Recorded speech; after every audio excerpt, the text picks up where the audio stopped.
Smile!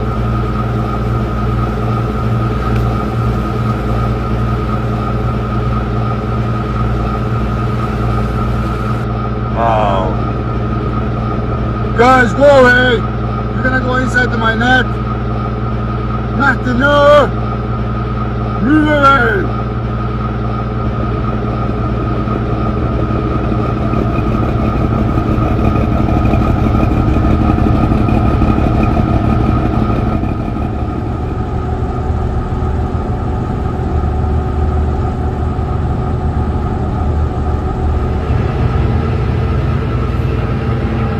Living in the dreams, living in the dreams.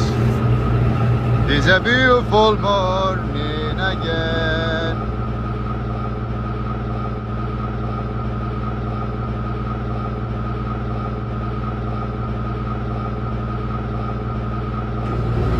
Oh, yeah. Oh, yeah. Oh,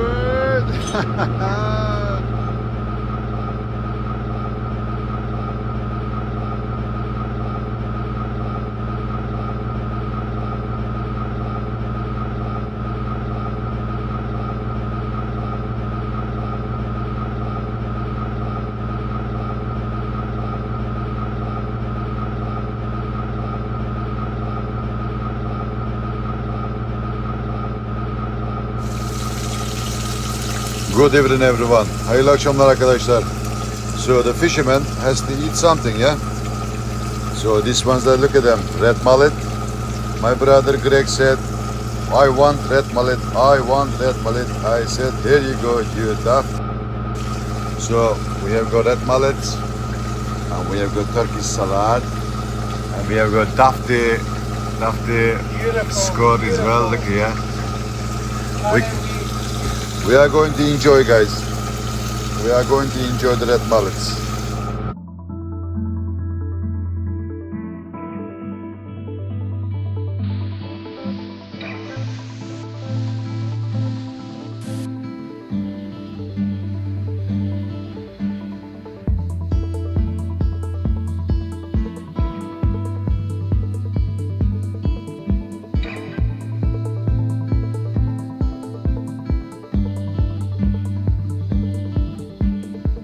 When you spend time at sea, something becomes clear without being explained.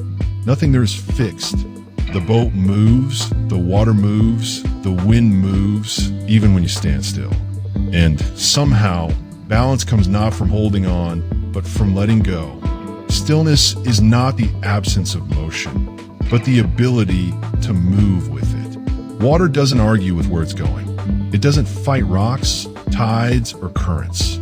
It bends, it flows, it becomes a stream, a river, a sea, simply by moving. There is quiet power in that acceptance, a freedom in yielding to what is. For a long time, you think you're in conflict with the world, with people, with circumstances, with yourself. You push, you resist, you try to force a path through what feels immovable. You imagine life is something to conquer, something to hold tightly. Then, slowly, imperceptibly, you notice something profound. The struggle isn't out there. It's something you're doing inside. It's the resistance, the fear, the need to control, the tension you carry.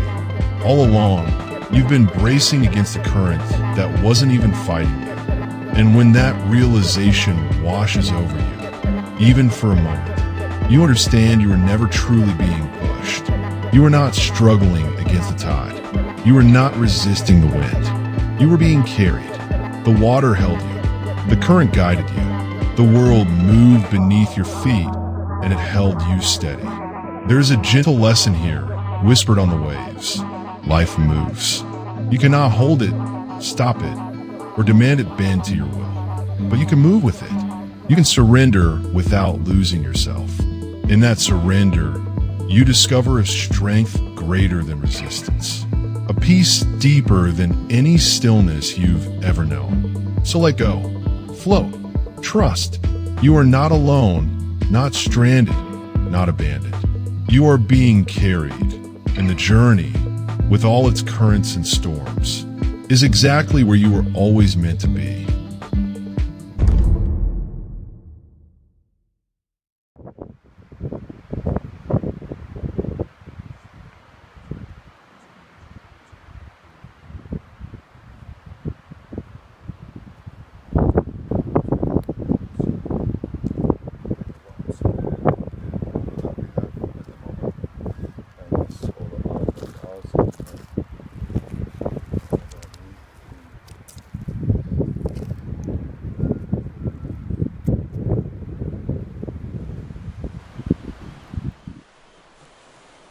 Hi everyone, good morning.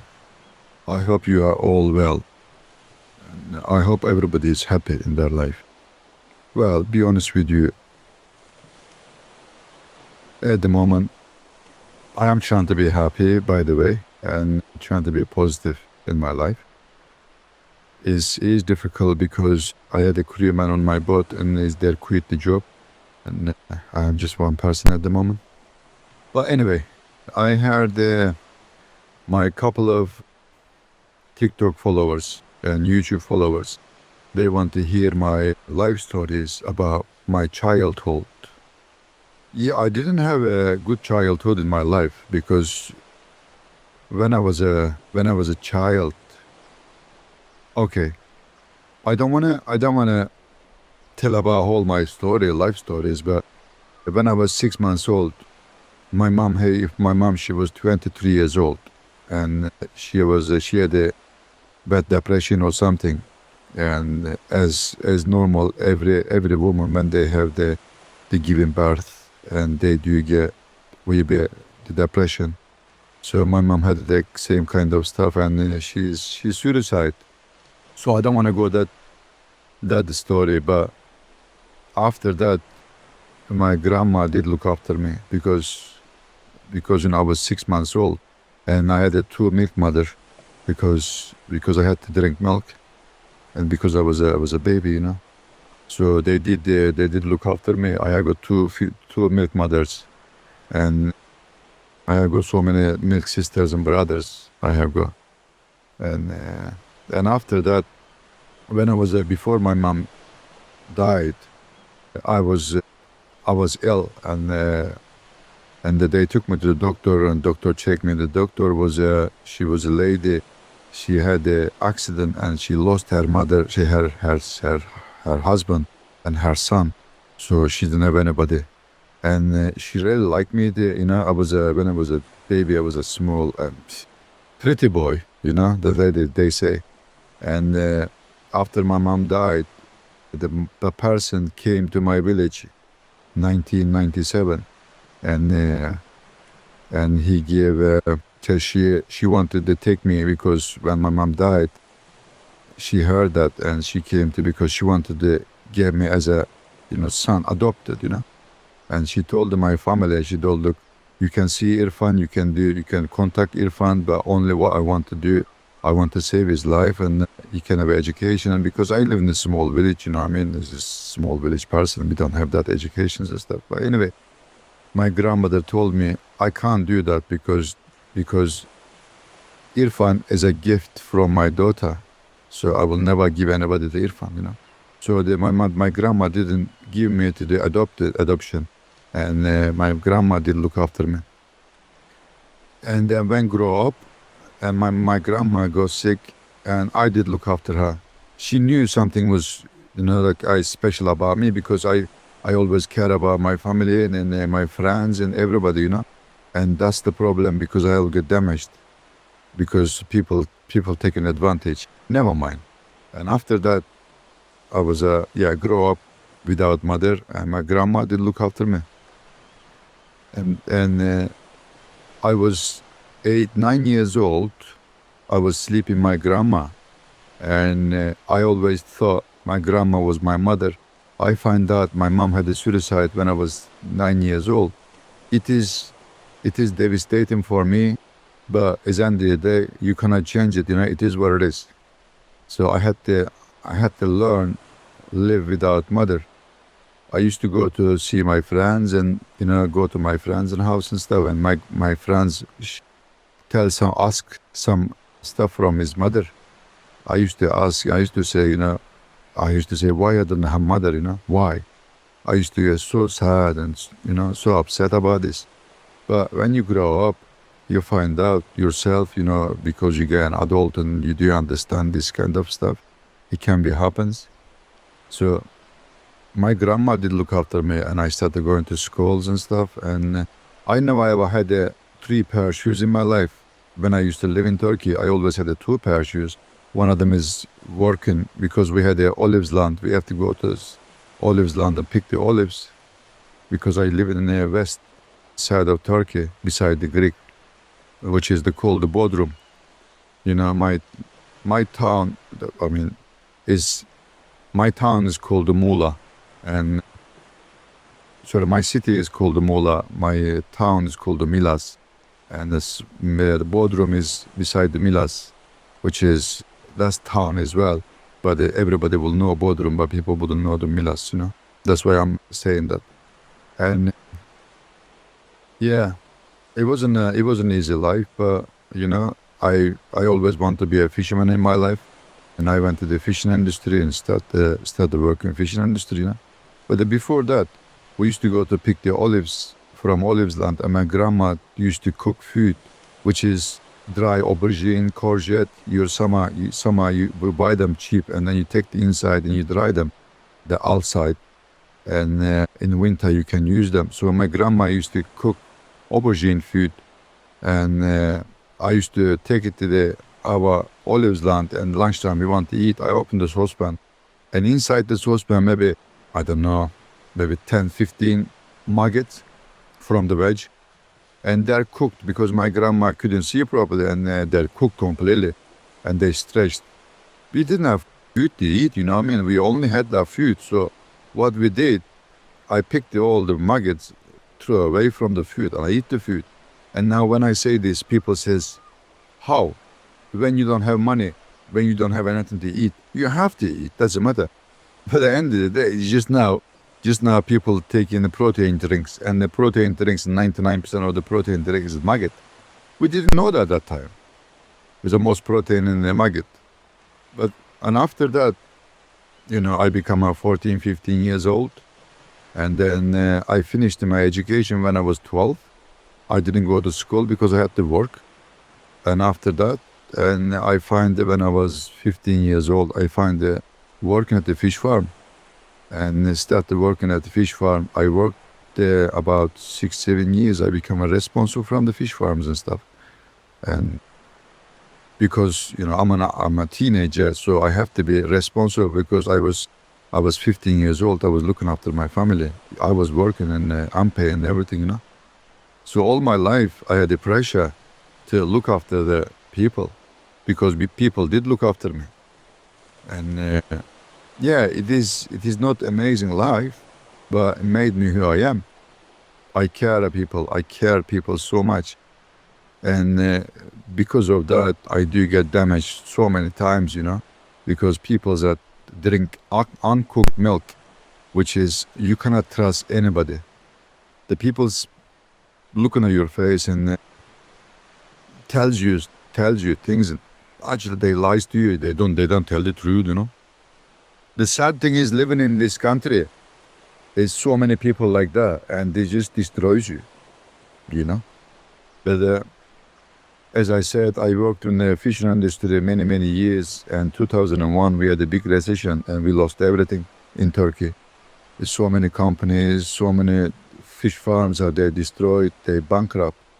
By that time I was I bankrupt as well, because my boss bankrupt, and I'm gone is down as well. So, and after that I said to myself, this is no good, I have to do something else. So I went to the tourist industry, working on the tourist boat, working with the French tourist. And after that, I was a handsome boy and everything, and then I met my ex-wife. Yeah, that was a sad story as well. I married with the English women.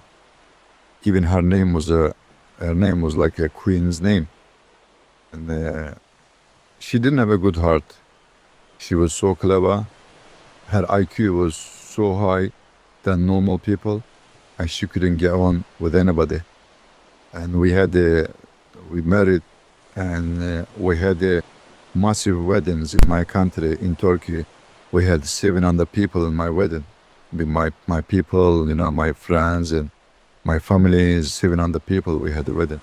We were on the television, we were on the newspaper, because what they said, the Milton Keynes, they put the bridge with Milton Keynes to Bodrum, because in my village, only the first person get married with a British person. So I was on the television, I was on the Google. You can search me on the Google. I used to find myself on the Google on my weddings and everything. And then when I first came to Britain, everything was perfect. She was my wife. In Turkey, she was my wife. And then when I came here, I became a wife and she became a husband. 2.5 years marriage life. And then I couldn't keep up, and I had to just finish my marriage because, I was nearly myself. But that's the sad story. But the thing is, and after that, I moved to Scotland and worked so hard, become homeless because I didn't lie to the government. I was trying to get temporary accommodation, and they asked me, they said, do you have a house? Only one word I have to say, no. But why should I lie? And I said, yes, I have a house. And my house is in Turkey. And the person said to me, go live there then. So basically, I couldn't have anywhere to stay. And I slept outside 5 days in Scotland because I didn't lie. Only one word I'm going to say, no. But why should I lie? And they didn't give me the house. So I slept outside for a week. And after that, I find a small job. And then trying to get accommodation somewhere, and the person was a junkie. He was a drug user, heroin user. I seen 5 people chasing dragons in front of me in the same room. I never be interested because I didn't want that kind of person in my life. And be honest with you guys, I was 2010, I was homeless, and now it's 2025. And in 15 years, hard work, I bought my house in Aberdeen, small village called Balmedi. I have got massive big house. I have got my own fishing boat. I have got 2 restaurants in Turkey. I have got trout farm in Turkey. Everything made hard work, everything. And I'm still working hard.